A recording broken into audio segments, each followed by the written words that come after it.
Ready. Outstanding. We're live? Yeah. Cool. Welcome to the April meeting of the Human Affairs and Racial Conciliation Commission. I'd like to call the meeting to order, noting that we do have a quorum present. I'd like to begin with a moment of silence as we focus on the purpose of HARC, which is to promote equity, inclusion, racial conciliation through meetings, presentations, and research regarding all forms of institutional and community discrimination, and assist in implementing any recommendation from the mayor and city council through its standing committees involving the public. I urge each of us to take a moment to exhale all the negative energy that may have come in with us and inhale all the positive things that we're prepared to do in carrying out our mission. Let's take a moment of silence.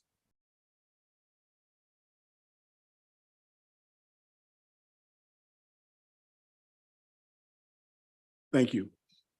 We have our agenda. I'd like to have some flexibility. One of our public commenters has not yet arrived. So let's move that down and call that a presentation rather than a public comment. And we'll keep it within the bounds of the time that we had originally scheduled for that. Any of the commissioners know of any recommendation or action, motion for action that is coming out of anything that you've done in subcommittee? I just want to make sure. I know a number of folks may have to leave early. I want to make sure we have time to get that. Out of respect for the hard work that Jill Edison is doing from the police department, we try and get her out of here as soon as possible so she can get home and do what she's got to do. Okay. So we'll move accordingly. You have the minutes were previously circulated of the March 9th meeting. I'm sorry, before we do, are there anyone from the public who wishes to make either online or in person here who wants to make comments to us at this time? No one submitted through the portal. I know we did receive one communication, Adrian, from Cajun. Yes, and that was emailed to everyone.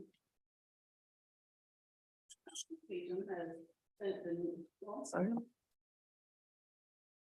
And please say acronyms. Charleston Area Justice Ministry. Yes. And that was sent this morning in an email. I was going to discuss. I'm pulling it up now. I have it just to summarize what it does. The communication does is summarize the discussions and presentations made at their March 20th action, which they call the My Action, where they asked members of city council and administration to commit to certain activities. Amongst those activities were follow up on racial bias audit, meetings with the community, and specifically for us, there is a question, would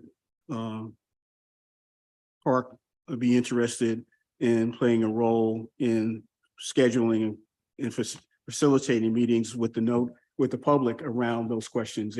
They've suggested that they want to hold those kind of meetings, so they're asking for our involvement at some level. And in addition, and to also at least monitor the discussions about the meetings that the mayor, excuse me, the police chief committed to, I think, every 6 months meeting with Cajun publicly. Just wants us to monitor that and be aware of that. So that's the basic request from that public communication. Okay.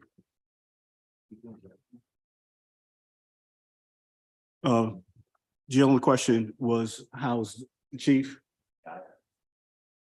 Sorry, I'd read in the notes that he'd had to miss a meeting because he's in the hospital. So Yeah, he's back up in a bit at a couple of meetings that he probably shouldn't have been at, but he's back in the saddle. Okay, thank you. Seeing no other comments from the public, let's move on to approval of the minutes of the March 9th meeting. Are there any questions, suggestions? If not, a motion to adopt or accept is in order. Moved, there's a second. Moved by Adam, moved by Stephen, second by Adam. Further discussion? Mr. Chair, the only thing that I saw to add was that Adrian's, yeah, so I think Adrian's parks manager is not added onto the staff category or. Okay, the motion is to accept the minutes with any necessary additions or corrections. All right, all those in favor indicate by saying aye. Opposed, no. Aye. All right, so ordered. Park managers update. Thank you. So a couple of updates. We have our equity workshop is going to happen April 29th, and that's going to be here in council chambers from 9 to 10:30. I ask that you please accept your invites so that I can know who all will be attending if you haven't done it so yet. And then we have equity core workshop. So most of the departments are represented with the equity core group, and we are working on the development of a citywide DEI strategic plan. We know that the city has Norvet as their surveyor. So we're working with them because previous surveys that came out had a small portion that indicated racial impact along with any equity component. So we want to do a climate check first with the surveys because we don't want the employees to be survey fatigue. So we're going to do a climate check, and then we're going to establish the citywide standards and guidelines for DEI and research other government entities that have a DEI strategic plan. We know that we also are a member of GEAR. So GEAR gives a lot of resources as well. You say that. What's that stand for? Government Alliance for Racial Equity. Just, And so and- just, go ahead, I'm sorry. And also I received a email from Michelle Doan, and she is the Community Education Coordinator for Lutheran Services, Carolina. And she stated that in early 2022, they have been welcoming certain refugees and they wanted to be in partnership with HARC. So I'm gonna reach out to her. Well, I already have. And she's looking maybe to do a presentation in the future, just to let you know what they're doing and how we can work with them. Jerry, you have a question? Yeah, is everybody clear on what the equity core group is? All members of the, okay, I want to make sure of that. And the plan that they are developing, or the proposed plan, in that process, are we contemplating this commission getting an opportunity to talk about it before it's finalized? Yes. Yes. So a couple of things that we are working on with the DEI plan. So a couple of things we are working on with the DEI plan is we have to, most of the concerns were the police and fire have a step process in when it comes to promotions. And so non-sworn do not. So looking at a career pathway is another one that's incorporated into that plan. But HARC will be notified and HARC will be a part of it. I mean, that's, for me, that what's important in that regard is we've got the work group that's looking at the recommendations from the internal On a review. So asking them to be part of that. Also note that at the council meeting this week, the fire department's strategic plan was approved. And there are some references in that to equity and inclusion matters. What the department has not presented fully to the Public Safety Committee, what's all that's in there. So that might be something else that the Internal Review Committee might want to monitor and report back to us in terms of anything that we observe that might be relevant either to us, and if they are or represent a best practice, if you will, internally, then perhaps they should be coaching some of the other departments that might be doing something. Sure, well. Yeah, Stephen? I just in my day-to-day life, I try to avoid all buzzwords. Drive me crazy, but what is a climate check? How much check is just seeing where we are in the city. So basically how employees are feeling. Okay, so you said you didn't want to do a survey because that would drive them crazy, but we're gonna do a survey about how they're feeling. No, no, no. I didn't say I wanted to do, I didn't want to do a survey because it would drive them crazy. What we're doing is doing a climate check, but we don't want to do our survey when the citywide survey is coming out. Because that's what I meant by survey fatigue. So we're looking at when does the city provide, their portion and when we would provide our portion. Gotcha. I was just gonna suggest that in my job, I ignore those emails. Oh, So, yeah, I see your point. I appreciate it. yeah, no problem. But we don't know when the citywide survey is happening. I believe the citywide is happening in November, but I will confirm that. Again, I would ask the folks who are on the internal review committee to be monitoring that, and in their report, kind of make an observation about what's happening, what we might be able to do, or what we might suggest the timing, just to amplify if the concerns raised by Adrian about survey fatigue is not amplified or understood. Sometimes people in one department, are driving stuff and other folks are not paying attention. That Mhm. might be an observation that might be helpful, right, to make things move more smoothly. Okay. Let's, if we could, before we talk about the recommendation grid presentation, because I anticipate that being a lively, more lengthy conversation. Can we ask Jillian now to give us an update on the activities in the police department? Recall, when Jillian came last meeting, she pointed out that the department was about to move forward with the presenting a proposal for a third-party assessment of the racial bias audit implementation by the department, and also about to do some work around presenting data about disparities, and provide us an update and anything Sure. else you'd like to at this time. Yeah, thank you, Chairman. Thank you all for having me again. It's good to see you. I'll start with the presentation that the Charleston Police Department offered on Monday's Public Safety Committee meeting. Hopefully you all have received a copy of the slides and also have a link to the YouTube presentation. And I would certainly encourage you all to review the slides with the YouTube presentation because there's a lot of context, a lot of discussion, valuable discussion that we had with the attendees and also my colleagues, Captain Bruder and Chief Reynolds, who were there to present with me. So basically this is the beginning of a long process that we hope to engage in with outside partners to talk about disparity. And not just looking at data, but also looking at kind of the methodological challenges that are presented when you are trying to define what disparity is and how to measure it. And also what to do when you find it. And so we started the conversation talking about the literature on benchmarking. And if anybody's interested in any of those articles that I presented in the slides, I'd be happy to forward them to you. If you, you have insomnia or, you want to dive deep into the literature, I'm happy to provide those. And beyond that, we talked about why a lot of the times it's challenging in this area because disparity doesn't necessarily mean that there's bias. And the analysis that we performed at this stage can't confirm or deny that there's bias in practice, but it's something that obviously we want to dig deeper into when disparity exists.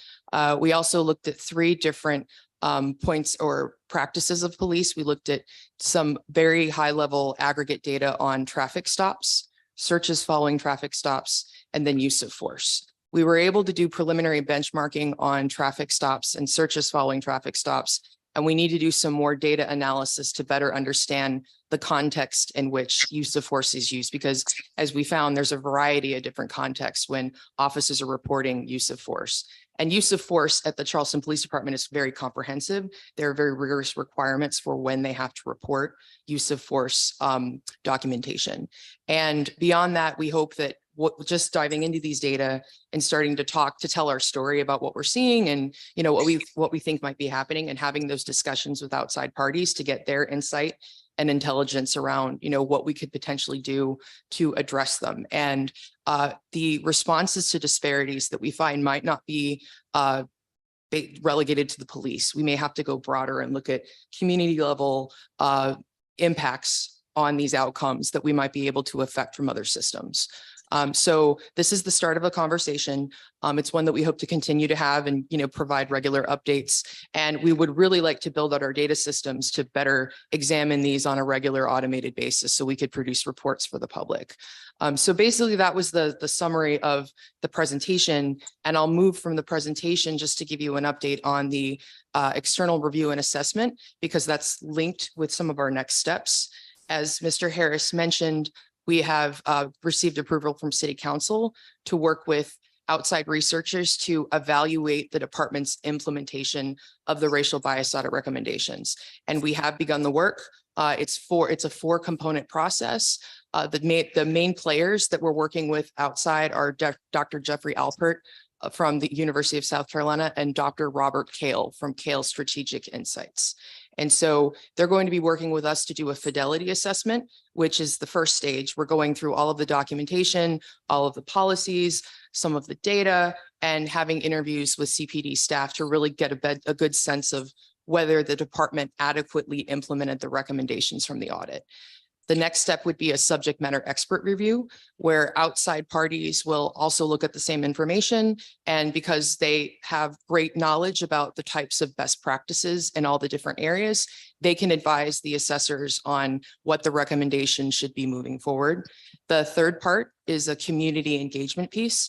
And that's one that we're hoping that everyone in the community, including yourselves, can help us drum up interest for that component.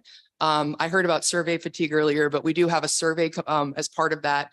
It is a survey of community members, and we would like to spread that far and wide and make sure that we get the best and most representative sample that we can. And that's part of the process that the CPD and the Citizens Police Advisory Council will be taking the lead on. In addition to that, we'll also be hosting, though the researchers will also be hosting a couple community-based forums for people to come and share their insights with them about their experiences with the police and their opinions on the audit. And there will also be some stakeholder interviews that will take place with key players that will get more in-depth information. And then finally, the report will come back to us, to the CPD, with some findings, what was working well, what needed improvement, and some suggestions for moving forward. And in my role as procedural justice and research director, I'm really hoping that this will be a blueprint for me in terms of where I need to go for a foundation on my work on an ongoing basis, not just on policy review, but also on data analysis and presentation. And the results from this assessment will be made public, and there'll be opportunities for public engagement. And just I'll just mention that this Tuesday at 6 p.m., the Citizens Police Advisory Council will be hosting the ERA team for a conversation about the study. They'll talk through all the different components, the schedule that's being developed, and then CPAC is really interested in getting involved in helping. So that will be publicly live streamed. The information is available, and if you need me to provide that for you, I can do so. But that's another opportunity for you all to become engaged. And I believe that the researchers are also planning another forum to talk about the study with leaders from different neighborhood associations, and that is going to be scheduled in the near future. So, and that concludes my update, but I'm happy to take questions. Yeah. I wonder, you mentioned outside experts that CPD is working with, as well as the possibility of other outside entities to help you with this analysis. How are the outside folks being chosen, and who makes that decision? So that's a great question. And that came up in discussions around the approval of the assessment. So the assessors provided basically a list of people that it was a short list, but they selected a couple subject matter experts at the time to weigh in on the topics. One of them is Dr. Kyle McLean from Clemson. And then Jeff Alpert is also going to be helping assess some of the use of force areas. And he's considered an expert in that field.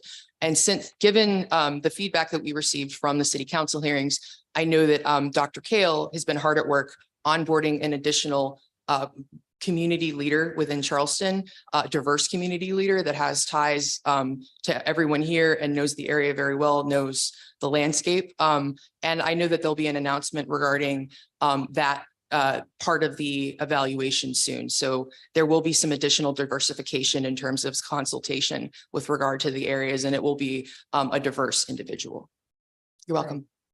Carol Jackson? That was essentially my question too. I was just curious how the evaluation team came together. So was this a, typical solicitation where people had to give CPD a proposal that you put forward? Yes, yes. At first, this was bid. And the first time this came out, my understanding was there was only one bid, and that bid was not feasible given the proposed dollar amount, the cost of the evaluation. And so the CPD then used its connections with researchers to work together to find a way to perform a comprehensive assessment at the dollar amount that was being offered. And this was the collaborative response that they came up with. And if we were to reissue the bid process, we probably would have had to triple the amount of funding to get someone else or another entity to provide a bid or a proposal. Stephen?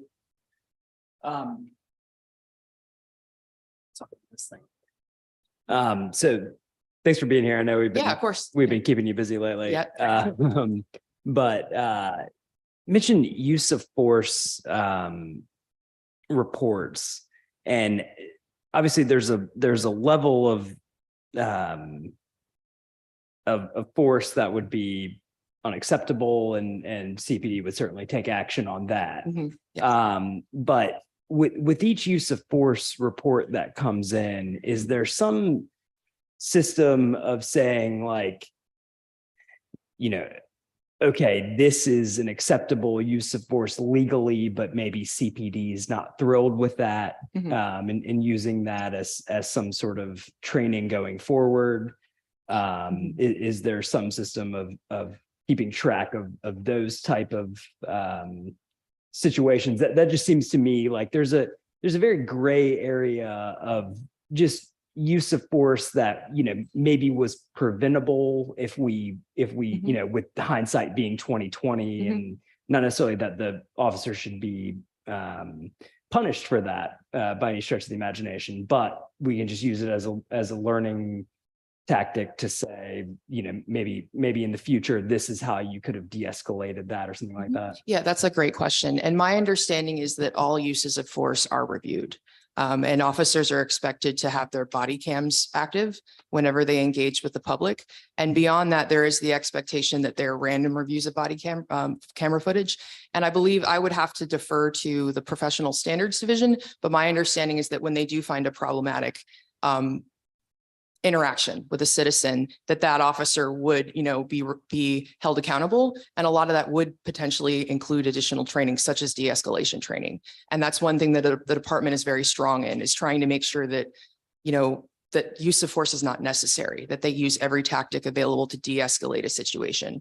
And based on the number of uses of force that I'm seeing in the data, and it's hard to compare because there's not really great data nationally, but I think that the de-escalation really does help, because I think in the presentation, we estimate that there's over 260,000 police citizen interactions in a calendar year, and there were only 404 citizens that were reported as having force used against them.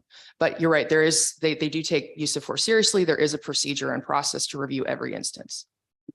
Yeah.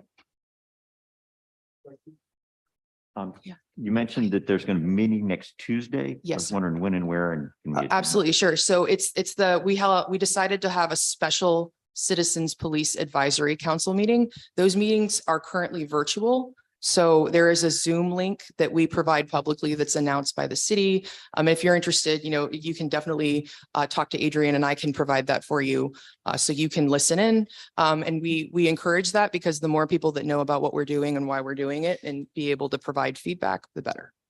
So we'll make sure you get that. There is at least one other item, I think that is relevant. And I want to point out to the members of the commission that the follow-up on the racial bias audit, the third party assessment was one of the recommendations. So this is an example of action moving forward. The question becomes, so you check the box that the assessment is done, what is their follow-up, all right? And we may want to continue to be observant about that situation. And also a question of, when I testified before council regarding this process, I requested that HARC be involved with CPAC in terms of doing that. The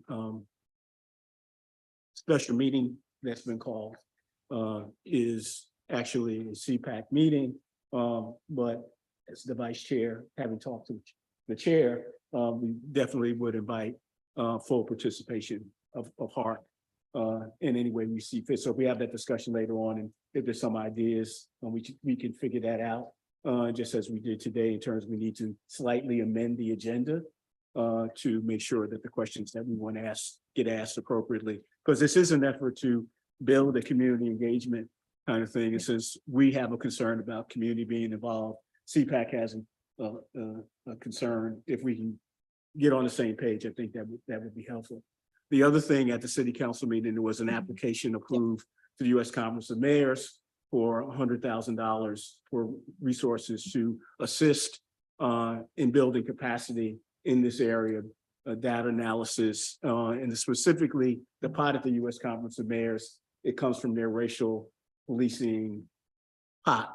So this is something else. Should we be successful in getting those dollars? It's interesting to me, though, that we've identified about $100,000 worth of work to be done in terms of material acquisition, consulting work, and training for the department in order to perhaps build on the work that's already been done.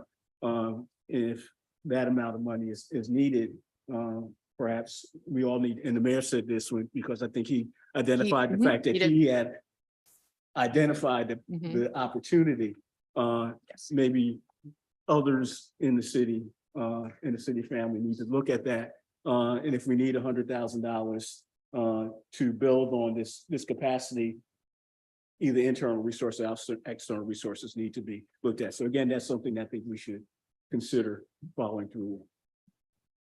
But thank you, Jill. I have a Thank you, question. Fran. I have a question. So one more question. Have they decided or do they have a schedule of when the community meetings are going to be as well? So the community meetings, I'll presume you mean the forums where the community will Yes. gather. That will be a little bit later. I know that specifically Dr. Kale was interested in onboarding the consultant that he has been seeking, and we'll be speaking about publicly soon to be able to weigh in on that. It is a very aggressive timeline. So I think the entire scope of work was 3 months. So we're really in the first month of the work. I would imagine that the community meetings would not take place until month 2 or month 3 potentially. But we have not been able to establish that date yet or the locations, but certainly I can keep everybody abreast of when and where those happen. Bonnie? Is that your hand? No. Okay. Just to follow up on the grant for the mayor's conference. So when do you expect to hear? So yeah, that's a great question. So Award. that was an opportunity that came at us very recently. So we're fortunately, the application is not that arduous. The application deadline is the 21st of this month. And I don't know the timeline for their decisions, but given the concise nature of the application, although it is competitive and it's nationwide, we're hoping to hear soon. But that's another update that if I receive information after we apply about when a decision would be likely, I can pass that along. But yeah, we hope we get it because we really think that a lot of positive work has been done and we just want to build on that moving forward. Other questions? All right, thank you. Thank you so much. Okay. And have a good evening. So I'd like now to turn to the discussion of the presentation of recommendations grid. You'll note at our last meeting, Jason indicated that while we recommended to the city council that they take the various subcommittees take up the recommendations from the special commission report, we did not present them with a document that could be used so they could look at what was being developed. So what Adrian has done is develop a spreadsheet and she can walk us through that, but what it does identify is HARC SC, and I would call it HARC SCEIC recommendations. So folks are clear that they came from someplace, okay? And then what those strategies are, the city department would be responsible for taking care of doing the work. And then there's a oversight situation. In all these situations, in each recommendation, each of the three areas, our responsibility is to send it to a city council standing committee. And if you look at the drafts, all of the drafts don't have the standing committees. They may have the mayor or some other group, but we would need to add the appropriate standing committee. And for criminal justice, it is public safety. For the economic empowerment and the housing and mobility, it's the community development committee. So that's not a heavy lift in terms of, fixing that. But in terms of, I know you received it probably today. Have you had a chance, any comments about suggested changes, particularly from the members of council, since it's coming to your colleagues, what can we do to make it more user-friendly for you guys?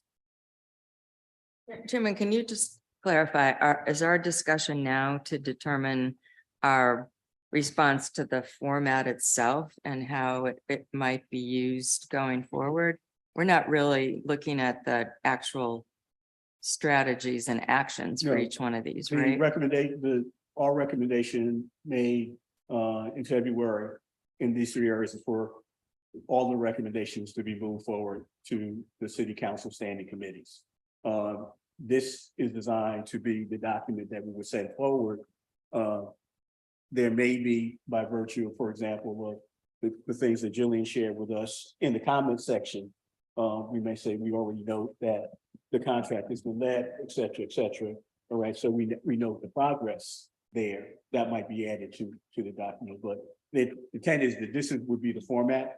And if there are additional items to be added, either in the notes, then we would add that after this meeting and forward it to the council for action. So the tabs are our areas of the Equity Commission report, the tabs at the top. The tabs at the top is just the headers so that you'll know where the notes will go and what action items we want to do towards that objective. So this document will go into the Google Drive that everyone should have access to, and you'll be able to input notes as well. And then I could see them. And then the tab. The tabs, And at the bottom, criminal justice. yes, and it's only, yes, and it's only three because those are the three that we just reported and we gave a report on. As we continue to do the others, they'll be added.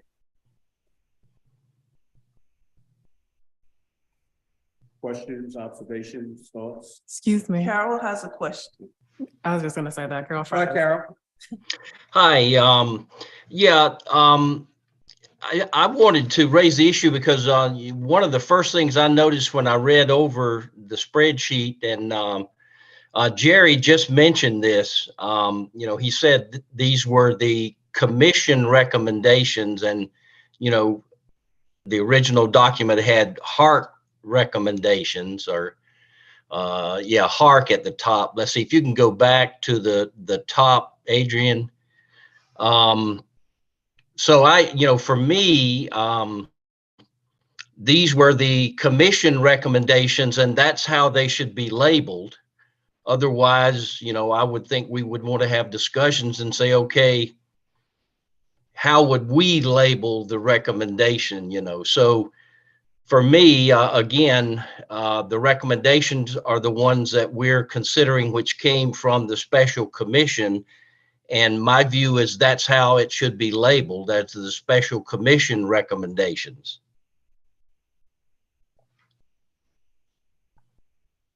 Any other comment?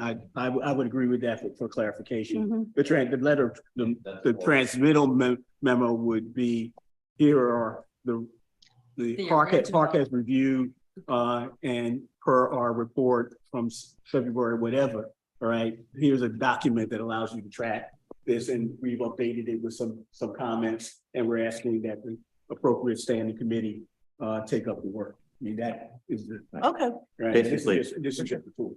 Yep. It's clear to make it that this is our assessment of the recommendations of correct. the previous commission. Yep. More clarity. Correct. Correct. Thank you, Carol. Appreciate that. Okay, thank you. mhm. Other discussion? Mr. Chair. So based on what we all just said right now, does that mean that anything that isn't in this document going to standing committees has been left behind by Hark? Are we eliminating some of the things that were part of the special commission recommendations, the 125 recommendations that, As I recall, all of the recommendations in these three areas were reported out as moving forward to the appropriate city council standing committee. I mean, maybe we should, Alvin's not here to talk about how the working group for economic empowerment took place, but I think there were things in this spreadsheet that were never really discussed at any level of collaborative agreement by the economic empowerment group. We talked more specifically about how to use current events in the city that would take advantage of a lot of the recommendations that were put forward by the special commission. And, you know, what I'm thinking of is going to be in front of us tonight, that we should be looking at, you know, how to take advantage of Union Piers redevelopment and put that to the test of how it moves the economic empowerment of African-American businesses forward.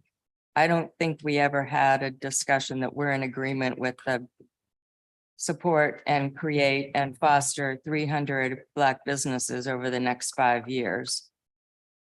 That wasn't part of a working group conversation that I had with Hark. So anyway, that's my sort of takeaway from what was given to us in writing this morning compared to the work that, you know, the little bit of work that I was part of on a couple of these groups. I would also like, when we do send recommendations forward, that they have some kind of priority listed, Me too.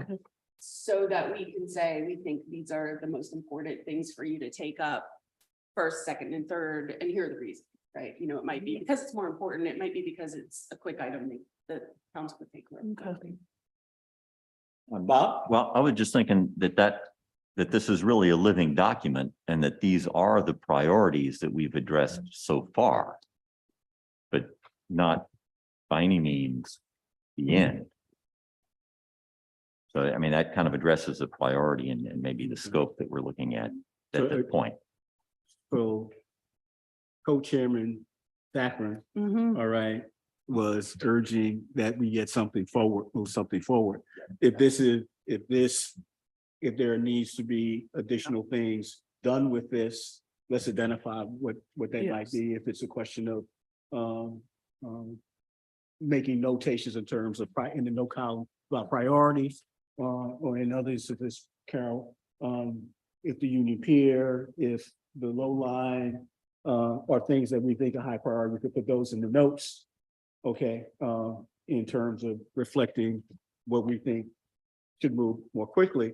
And then again, if we can take advantage of the fact that we've got city members of city council, and they may inform our notes a little bit in terms of like, say this, all right, or this is what's happening. Again, you know, for example, monitoring the city council agendas, there were several items, okay, on the agenda that coincide with our discussion that can inform, well, they've moved forward. So what do we think is the next step? You know, should we be asked to help with a public meeting, provide input or the expertise that we may be able to identify that could help along with it? That is kind of the living, breathing, dynamic interaction kind of situation that we're in. So Can I have a question of process, since I'm pretty new to this, is when we send recommendations to city council standing committees, do we have any continuing role in trying to, make sure that those recommendations are seen through, or do we just give them to the city council standing committees? what would you like that to be? Well, within the confines of our rules. Right, within the confines, this is, we're flying the ship while we're building. Okay, in a real sense, we haven't figured out how that follow-up should happen. Is it all on Adrian? All right, one of the discussions has been for us to identify those of you who are appointed by council people, what committee they sit on. All right, and for you to be the nudge, follow-up, communication person around that particular item to make sure that your council person is aware and asking the champion. And if there's an indication that you need some additional assistance or input from other commissioners, right, to let us know. All right, and we could do that, but we're still trying to figure that out. Okay.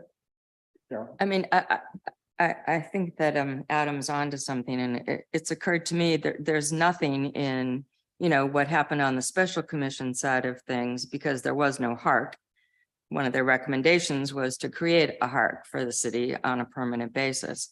So thankfully that's happened, but we don't have any recommendations about park ongoing functions. I think it'll be very difficult to take apart each one of the topical, things that are going to go to a variety of standing committees and follow along. What should Hark be doing on a regular basis? And I do think that keeping track of what the city is, dealing with, using meeting agendas, maybe we should each have a liaison that we're assigned to, but there's some sort of oversight, not that we can make decisions as Hark, but that we can bring to the attention of the decision makers on an ongoing way that really, in my head, would be one of the most, helpful and premier functions that Hark can perform for the city as we go forward. So I would like to make that a recommendation section that, doesn't exist right this minute. So, are you suggesting, how would you word that in turn? Is that a piece of work that we need to have more conversation about? Right, and then communicate, have agreement amongst ourselves. All right, and then communicate that to council if it is outside of our existing authority. Just how would you propose to do that, Marie? And then- Maybe it's just the time of day and how many hours I've been awake, but I feel like we're very overcomplicating the process. I think It is not, it's not this hard. First of all, it takes nothing to sign up to receive every single agenda that city puts out. You go to charleston-sc.gov, click notify me and put a checkbox next to all the agendas you want to receive. I get every single agenda. I glance through them. Yes, I can say that I'm in a unique position because I have been on city council, but not really, because obviously all of us have relationships with council members or we would not be sitting in this room. And I don't care, even if you don't have an interpersonal connection with a council member, they're still your council member and you can reach out to them. So if you see something that kind of piques your interest or that you're curious about, you notice things, you have conversations. I don't think there needs to be this very formal process. I mean, I reach out to my council member all the time. We talk to each other very regularly about different things. I have, God knows I email y'all. Here's what's happening. Whether you want to hear from me or not. So I guess I'm not understanding the need of creating some sort of system when I feel like it's just something that should naturally occur, given you're sitting in this seat. That I feel like the onus is on you to know what's happening and respond accordingly, Right, unless I'm missing something. Stephen was next. okay, I'm sorry. Yeah, I mean, I would just say, let's get through this process first. I mean, this was our initial charge, by no means the end of the conversation. And then, I generally view the position of this commission, or really any commission, to sort of lead on items as opposed to being reactive to what's already on our agendas. I mean, what's already on our agendas have gone through staff, and they're now being vetted by the council members. And if we want to send it to a commission, we'll do that. But I would think that, I mean, we could still mine the special commissions report or any report that we want to mine for additional recommendations to work on our own, but we should get through this process. And I do think some prioritization of this would be helpful. And it's going to take some time to get these things on agendas, and, knowing how long agendas already are for the committees to work through those. But yeah, I would just suggest let's get through this, and then we could think about how we want to move forward, but I wouldn't suggest being reactive. I would say let's sort of pick a new item and start being proactive to then send that to city council. Mike? I agree. I think just keep it simple. I mean, the whole idea here is come up with a list of priorities, send it on to the standing committee. It'll get through the standing committee. We have a very capable HARC manager who also has other roles in the city who can shepherd and keep an eye on all that and report back. Then if whatever the action item is and its level of importance and interest to you, it'll come through a committee and then ultimately end up in front of a city council, and there'll be public comment on it. So I think there's plenty of things to do without putting another layer of review on it, because you're just going to put more bureaucracy on top of it. And the idea is to actually get some things going. And I know that's what you, Mr. Co-Chair, and Jason's idea is. I think streamlining the process rather than adding layers to the process is the right way to go. And by the way, just so you all know, as a matter of procedure, we as city council members don't see agendas until the Wednesday night before the Tuesday. We don't get 2 or 3 or 4 weeks in advance notice. It is a common refrain of agitation among council members, because a lot of what we do, a lot of what we see comes up quickly. You get on a Wednesday night, you get a week in between, and then you're in the mix Monday in committee meetings and Tuesdays. So we're not that far ahead of y'all either. So we'll be in there sort of mixing it up too. And if I could just real quickly add, the bottleneck here will be Adrian's time. Right. Because, what will happen is one of these things will come to a committee and we'll say, okay, Adrian, go, workshop that with legal, and then, come back to us with something, specific to consider. And she just does not have unlimited time, and nor do we want her working a gazillion hours a week. So, One other comment I'd make really quick, then Mr. Chairman, I've got to go, is at our committees, as opposed to city council, we do not take public comment. And so unless something specifically on an agenda, it just comes through the committee process as a working session for that committee. And we can put staff on standing committees in advance for some time in there. So again, I think that's the way to go, because members of this commission who are not on city council, when you come into a committee meeting, you are now citizen. So you wear a lot of hats, and so there's not an allowance on the committee's agenda for public comment. So raises a question for me, in the role of HARC members. And I just raised the same question with CPAC, for example. We are appointed by council under the regulations. Our meetings are done the same way. And until very recently, we were not routinely admitted into public safety committee. And it's always the chair's opportunity to say, well, do you have a question? Or that's kind of it's informal. So Peter, if I nudge him a little bit, right, will invite me to a meeting, all right, and I get to ask a question. One of the things that we might suggest for HARC at least, right, around some of those questions is Adrian, all right, or a member of the commission, all right, be admitted to ask questions as part of the conversation because of our appointment as to the commission, not me just being a citizen. And I know that's at variance with what is going on now, but I'm just wondering whether or not that would help us in terms of our status and not messing up what you guys normally do. What I would say to that is this, I don't think we're going to build into our rules, because we don't do that till the first year anyway, an additional comment period for a specific committee or commission. But as a chairman of a committee, as many of us are, it is under our discretion to allow for public comment in advance and put it on an agenda. I will tell you, I'm one council member who does not like to do that, and it has not because I don't want to hear from the public. We have very limited times in our committees and they get stacked up on top of each other. And city council is the place for public comment. But again, with the HARC being its own entity, and as these recommendations come forward, some of which are weightier than others, some of which will need more comment than others, some of which will be more controversial than others, and some will need more vetting than others, there is the opportunity, depending on the committee, and Councilmember Shade is probably more lenient than others about allowing people to come and have comment. I think it's our manager and our chairperson's probably obligation, job and duty just to signal that in advance so you can get on an agenda. I don't think we're going to go back and redo our rules. Okay.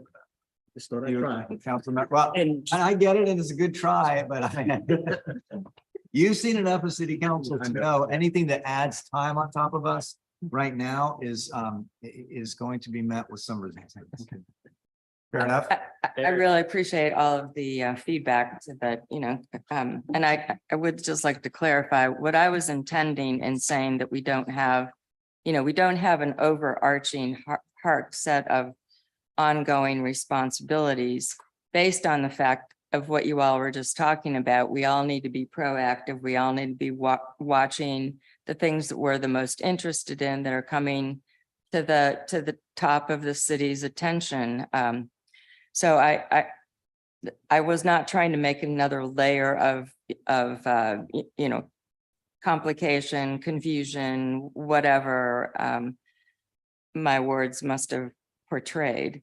I do think that we should get credit as HARC to be recognized that we accept an ongoing responsibility to be the body that the city council has appointed to be looking for the things that are represented in each one of our topical areas.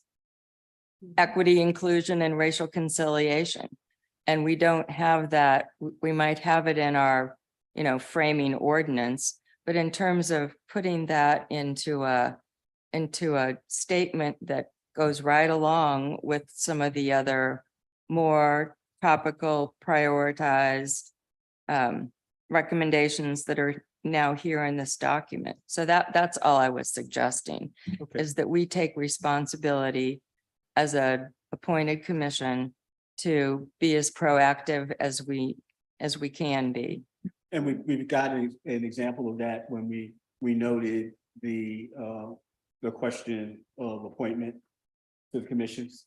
All right, and the process for doing that, we did recommend language, right, to change the ordinance, right, because it was people not being appointed was holding us up from moving forward. So nothing would prevent us to do exactly what you suggest if we think there's something that we need to inform, either something we can adopt internally or something we need to communicate to the council that we've adopted and move forward with it. And I would ask, Carol. Yeah, no, I mean, yes. If you could draft up something for us to talk about, Okay, what that language would look like, and we can, talk about it and act on it and move on, if that's okay with you. okay. I think I need to have a better explanation of what you're asking me to draft, but I just think that having some agreed to authorization that if we're going to be the equity and inclusion, racial conciliation dog nipping at the heels of decision makers, that they should agree that they can be, barked at up front. That's all. We don't want to just be the noisy gong group that people aren't expecting to hear from. That's all I really meant. You're good. Other questions, comments, Stephen? yeah, just I'll try to be quick. I will arguably shouldn't say this publicly, but I don't get a lot out of the public comment period at city council. I don't always know what people are talking about. Some people are very passionate about something. There was a lady, unfortunately, on Tuesday who was super passionate about something, and I still don't know what she was talking about. If she had emailed me ahead of time, I would know exactly what she was talking about. This, you know, we don't live in a world where you have to show up at city council to be heard. I check my emails constantly. I felt a buzz just a second ago. If I had to guess, it's probably a city council email. You know, if we maybe, you know, for every meeting or something, if you know, somebody wanted to volunteer to write on behalf of HARC, you know, that would be read and that would be heard loud and clear. And that would be, for me, the easiest way to digest that information and decide, you know, based on that, oh, okay, now what questions do I need to ask? KJM does that really effectively, where, you know, I get a list of questions that they would really like me to ask. And sometimes I ask them and sometimes I don't, but, you know, I'm under no, you know, it's very clear to me what they are interested in. And I can take that and factor it into what I'm interested in. Yes, thank you. I mean, that is what I was trying to communicate about. We can take assignments to be liaisons to the committees that are going to be reviewing our recommendations and do all of that in advance of their committee meetings, or as they go along and say they need more information or they're going to defer a decision based on X, Y, and Z. If we know what they're up to, then we can take the appropriate, you know, support type action to get them to a decision that I think we would appreciate. We're getting at something.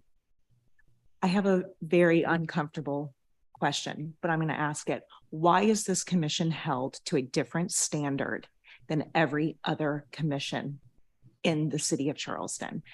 The Women's Commission does not sit and have these conversations. The History Commission does not sit and have these conversations of how they're going to move things forward. Why is this commission held to a different standard? It is palpable. And that to me is, there's obviously something maybe unconscious, you know, a bias or something that's happening, that there's all of this regulation and whatnot going on that I feel is very, you know, like I said, very tangible, that I never experience in another commission. I could be completely off base.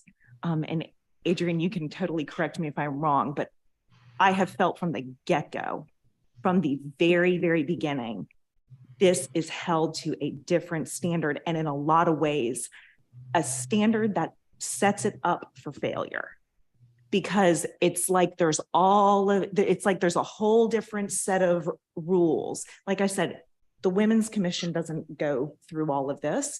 They have their topics that, you know, they feel are important that the city needs to pay attention to, and they work to advance those objectives.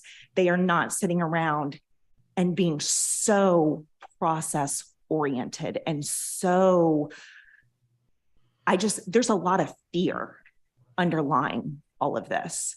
At the end of the day, it's a lot of fear, whether we're conscious of it or not, that is being expressed in this way, is my sense. And again, I could be totally off base, and I hope I am. And if somebody would love to tell me, you know, you're full of it, Marie, Thank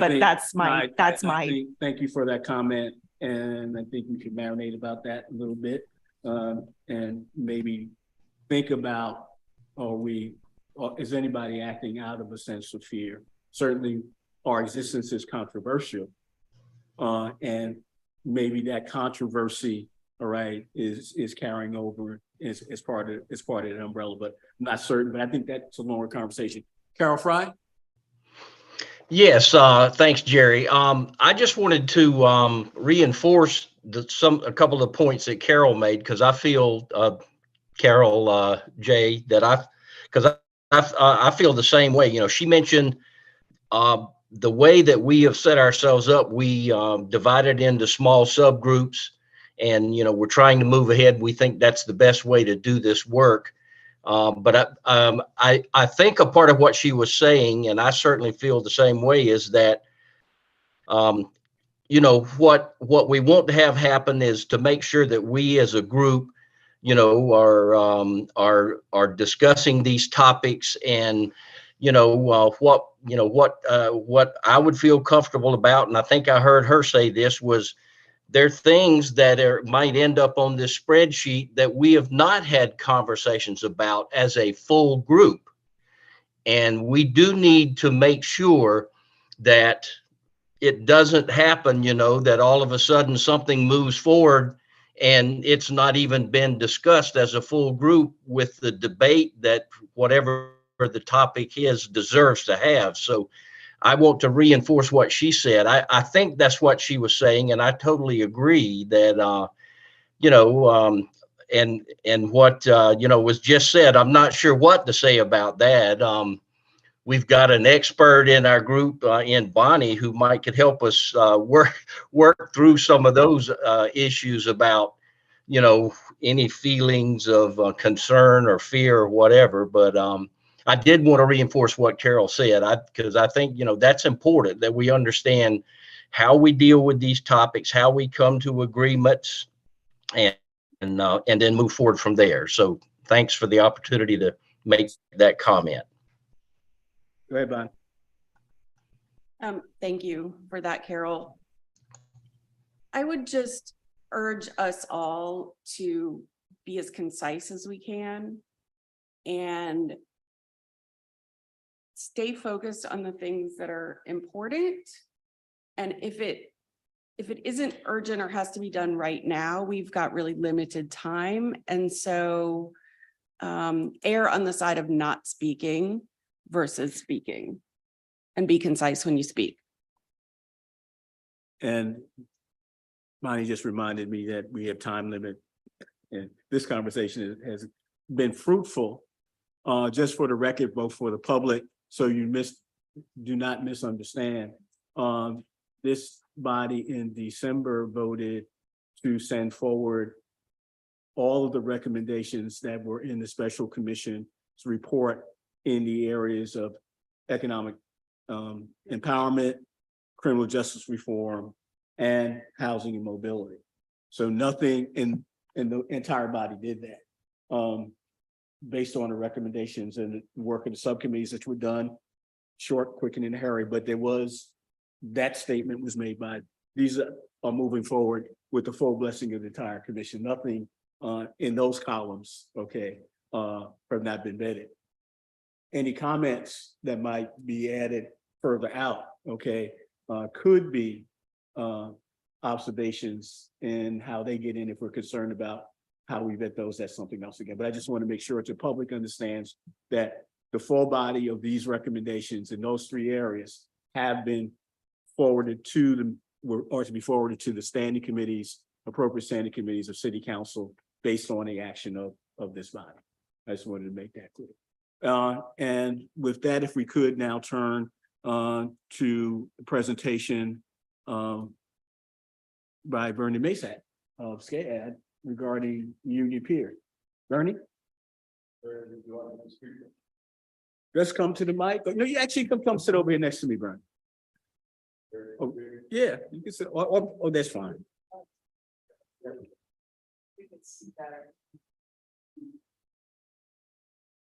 Good afternoon to the esteemed commission, and thank you, Chairman Harris, for the invitation.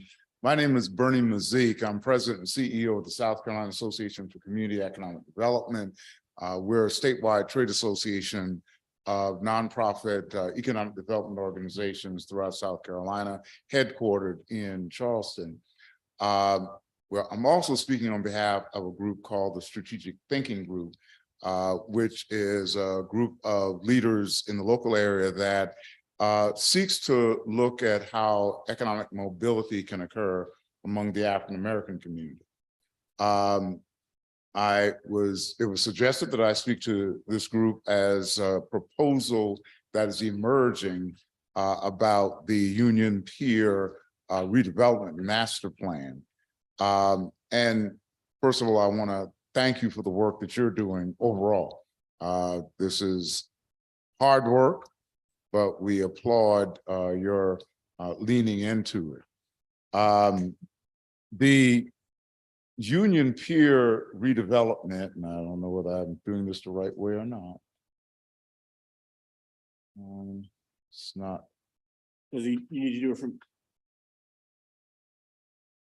Looking right. Oh, there we go. So I think you can agree that the Union Pier redevelopment is one of the most significant developments that Charleston will experience for quite some time. Over 70 acres of land and on the peninsula of Charleston has a tremendous opportunity to shape how Charleston will operate, be perceived, and will grow economically in the coming decades. And first of all, let me introduce my colleague, Jonathan Solomon, who's with me here as well. This development and where it's located, which is very close to, if not adjacent to, the International African American Museum, provides Charleston with a very unique opportunity. With that juxtaposition, not only can visitors that I believe will be coming from throughout the world to visit the International African American Museum, but will also be able to take that learning experience from the museum into a real-time experience about African American culture, Gullah culture, and the uniqueness of Charleston. I think we can all agree that Charleston is an attraction largely because of its history. And that history includes the unique culture of the African American, the African diaspora that that has its presence here in Charleston. So a group of us, and now a growing group of us, believe that this unique opportunity should not pass without some consideration of an area we're calling, for now, the Renaissance District, an area that will be an area of commerce, shops, music, restaurants, that gives the visitor the true feeling and experience of the African American culture. And having visitors come from the museum and then live that experience in real time, we think would be a phenomenal experience. It would add economically to Charleston, as well as educationally to Charleston.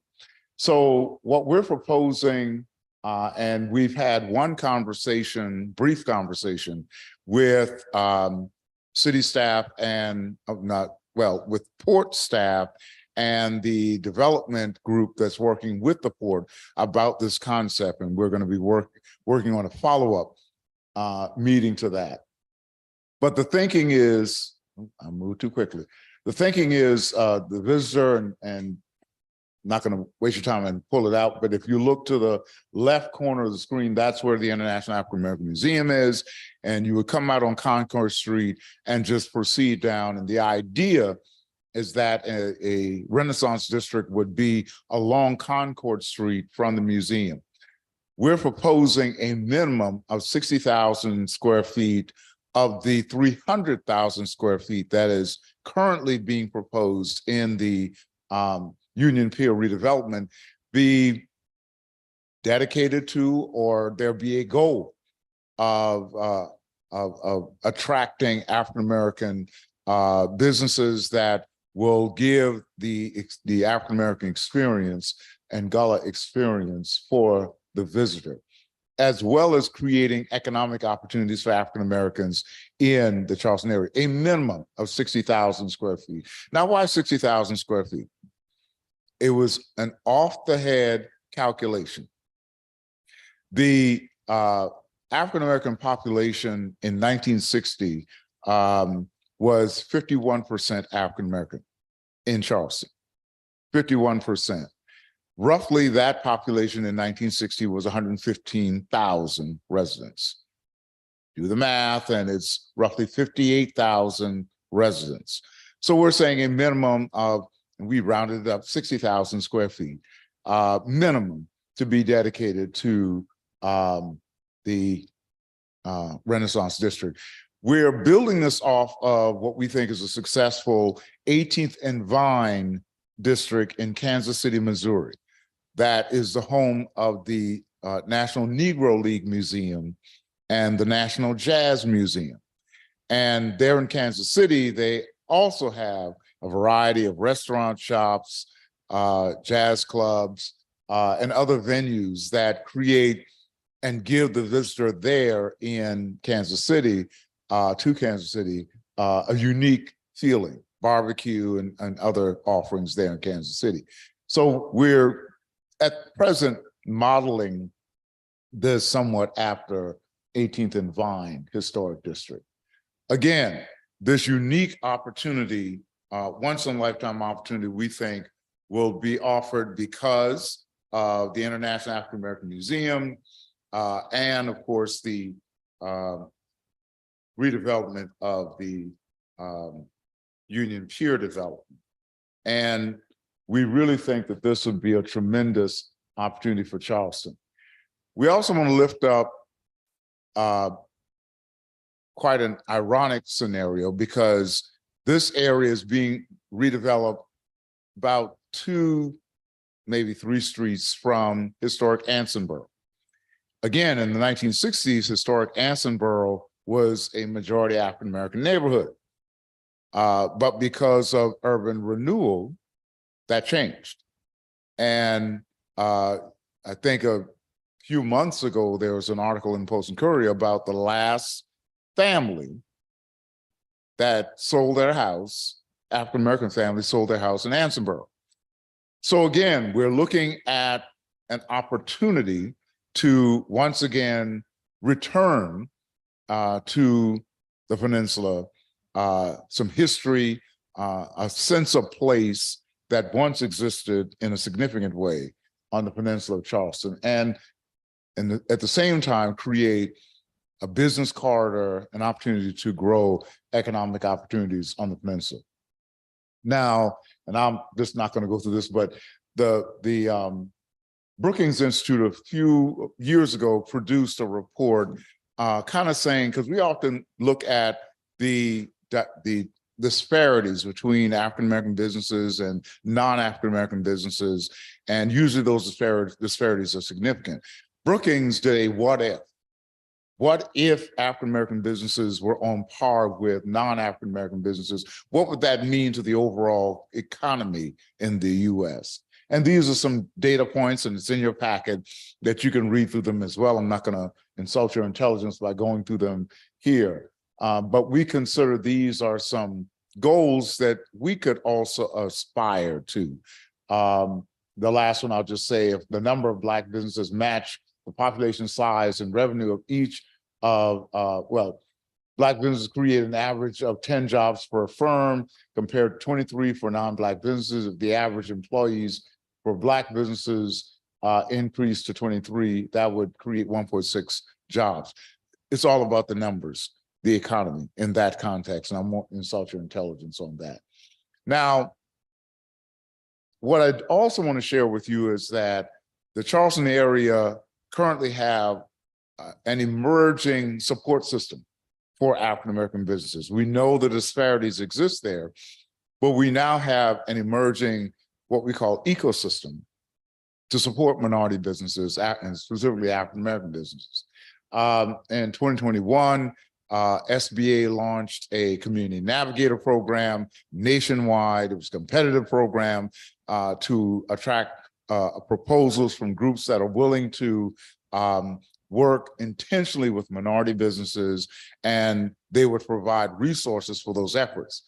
SCASA competed with groups throughout the country, and we're fortunate to receive $2.5 million from SBA to launch something called the Community Navigator Program, which SBA's goal for this was to reduce barriers that underrepresented and underserved entrepreneurs often face in accessing programs and, most importantly, capital to grow those businesses. This is kind of the model for South Carolina. It's a hub and spoke model that SBA promotes. SCASIT is the hub, and we have 8 organizations now statewide that serve minority, women, and veteran-owned businesses. And we have 3 of those entities here in the Charleston area. The program launched last year, 2022, and we're very impressed with the impact of that. Those 8 organizations and other members of that ecosystem were able to serve over 300 entrepreneurs, providing over 1,000 hours of counseling, so forth and so on. But the most impressive number there, because oftentimes the challenge with African-American and minority businesses accessing capital is huge. Just in 2022, those businesses applied for or submitted or worked with area lending institutions, mainly CDFIs, community development financial institutions, for a little over $20 million in capital, were successful in securing $18 million in capital. So we see that this is a concept that is proving if you're intentional about providing support and resources to minority entrepreneurs, you'll be able to get a return on that investment. And I don't know how much time I have, but I'm gonna run through this. I have 2 minutes, okay. So in addition to that program, there are other players as part of what we call an ecosystem, an emerging ecosystem to serve minority businesses. There's a group called the Low Country Minority Business Partnership that is really leading the effort to institutionalize an ecosystem, bringing together a variety of resources and partners to help make that happen. If you didn't know, the Charleston Metro Chamber has a business accelerator program underway. They're in their 2nd cohort of minority entrepreneurs in that program.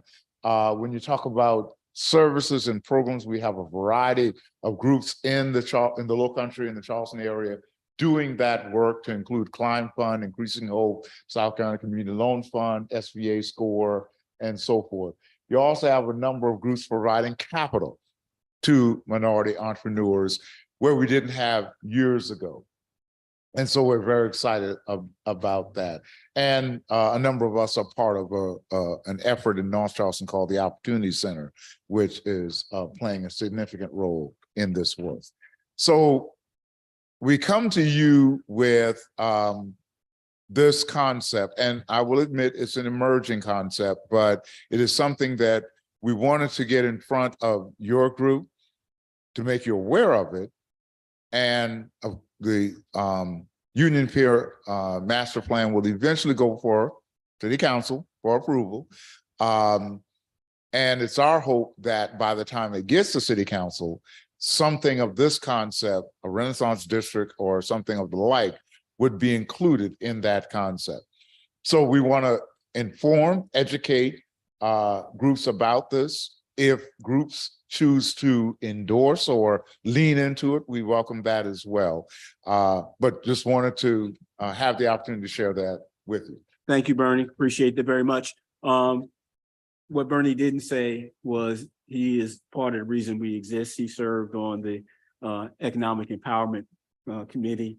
And if you read the full report and look at the skinny inside the recommendation, this concept is in that report.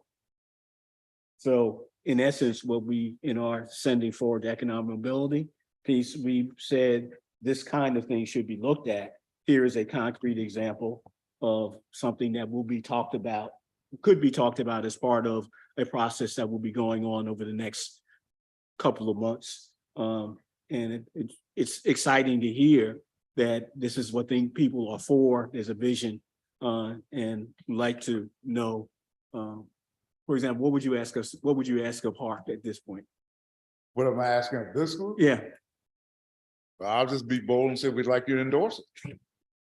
That the commission would come forward and endorse, and again, this is a concept, endorse the concept of a Renaissance district that's part of the Union Peer Master Plan. That's a plan. that's really a plan. And as I understand it, and as the port reflected to us, the plan, once approved by city council, then there would be RFPs sent out for different developers and whomever to make different parts of that plan a reality. But we believe starting with the plan, if something like this is included in the plan, then it can potentially attract different parties to come forward and work to make that plan a reality. So Members of the commission have And- questions for Bernie? Carol? I don't have any questions, Bernie. I'm really glad to see you come before us and this, I mean, I think the very brainstorming type conversations that we had under Alvin Johnson is currently the leader of our working group on economic empowerment in the way that he inherited that role during the special commission. So he's having more fun than we are right now in Italy, but I think he would be sad that he's missing this as an opportunity to, be the first commission of the city, as far as I know, to hear from you all. So I don't know if our May meeting is too late to be able to give you our endorsement.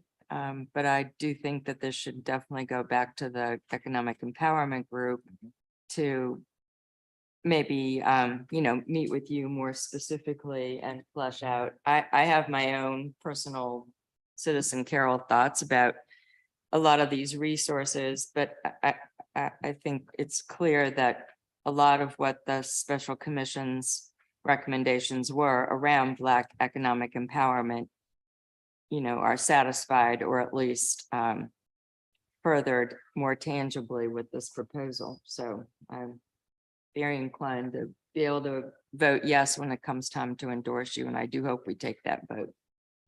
Well, thank you. And I don't think the May meeting would be too late because, of course, this will be evolving and nothing is done until city council votes on it finally. And we're still going to be meeting with the board to try to advance this concept. So whenever you're ready, and of course, we're available to answer questions, just keeping in mind this is an evolving plan. Yeah. And can I just, I've been following along with the Union Pier development. So I think it's fine to call what the port is going to ask the city to approve, the framework of a master plan, but legally it's a planned unit development that will be a zone, a special zone. And it needs to be tied down as specifically as that this 60,000 Renaissance district would be created as part of that PUD.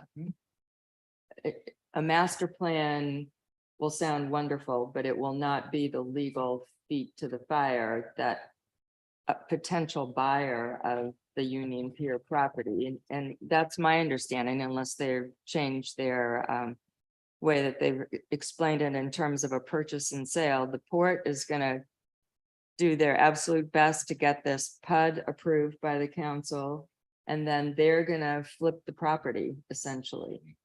Lowe has the right of first refusal. As far as I know, that's still the way that their master, planner contract goes. But it's going to be a sale, maybe, I can't imagine that there wouldn't be opportunity for a group of landowner, buyers, developers to come together and do this. But it's not going to be so, iterative as time goes on. Once that sale goes through, then it'll be up to the owner of the property on how they want to use their PUD. Right. So I do think we need to be pretty clear with the city and the planning department and, and Lowe that this would be in the PUD. And that's where we would want to then work with city staff and others to figure out. And because one of the conversations we're having is where might that be? And we're thinking, of course, we want it to be as close to the museum and along Concord Street. And so, but really appreciate that Okay. recommendation. Oh, any other questions or observations? I'm sorry. we're getting close to our magic hour and a half. Thank you, Bernie, so much. Thank you. Thank you for.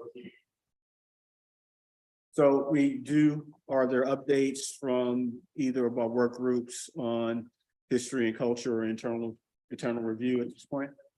History and Culture's met twice, but both times I wasn't able to be there. So I don't think we've got anything put together from those meetings, have we? Or So when we met with, so Bob, I do have something to say towards your comment about history and culture. We met with Scott Watson, who's the Director of Cultural Affairs, and he expressed that the Art Commission is meeting, well, they are active. They're in the point right now where they're cycling out their members, and they're going to start meeting quarterly beginning after July 1st.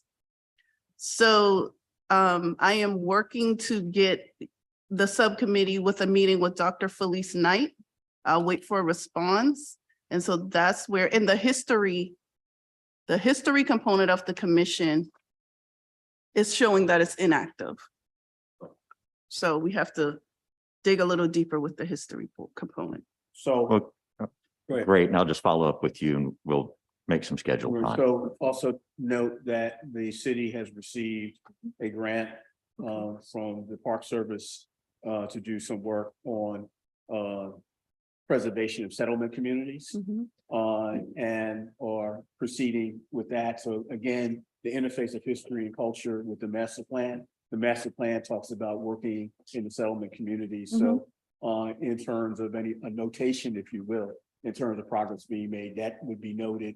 And that is something to monitor. As I recall, there is a meeting scheduled on Monday at 2 p.m. That Chloe and the folks in the planning department are having with the organizations that had expressed interest in doing that work. It's kind of a kickoff meeting, understanding what's going on and the like. As I reviewed very quickly the grant description, it provides money for advocating and supporting folks doing research in terms of preservation. All right, and at least funding one new marker, right? So out of the $100,000. So they'll probably try to get some experts to do some broad work, but at least one new marker would be generated. And that's very much consistent with what's in the master plan. And it's also talked about in the special commission report. So the committee should be monitoring that. So do we have someone who's going to go to that meeting?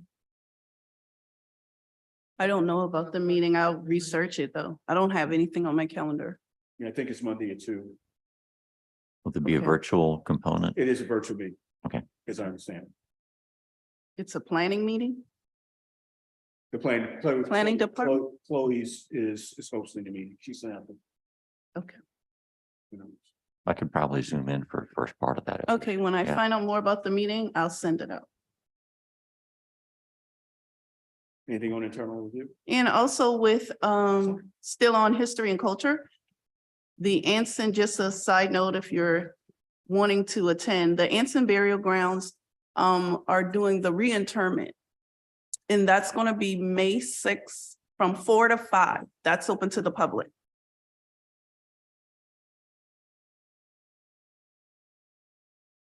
I'll send an update about that as well. And that's what I have on his, So at, May 6th. yes, it's at the Gilliard. right. Gotcha. Anything? Okay, that's a Saturday, so. Yes, yeah. Saturday. So internal review, I was able to, 4 to 5. I was able to pull aside Kay Cross. She's the director of Human Affairs. She's the director of the Human Resource Department. And we discussed quickly just a couple of things that the city has upcoming, which is Our Day. Our Day is a system where it's a timekeeping mechanism. So right now the city's working off the timesheets, and that system will be electronic, which is something that they're in the process of looking into, and they'll be implementing it, I believe, the end of this year. And then we also discussed career pathways and standardized evaluations. Because right now, the city doesn't have a standardized evaluation process. Some supervisors participate and others don't. Is there a meeting? And there will be, I'm sorry. no problem, and there will be a meeting with Darren Calhoun, so I'll send out those polls to make sure that all of, well, those who are on that committee are available. So Darren to chair the the internal, I'm just repeating. for those that may not know that. Darren chaired the Internal Affairs Special Commission Subcommittee, and Dr. Knight, Felice Knight, chaired the History. So the two our working groups will be having in conversation with those two individuals to get smarter and have dialogue to inform what will might fit into the notes in the grid when we get back to doing that. Okay. Anything else? Anything for the good of the order? I know, beat y'all up today, right? Right, I think good meeting. Thank you for motion to adjourn. Is in order? I move that we adjourn. Undebatable. We're over. Thank you so much. Hey, can't we just adjourn? Yeah.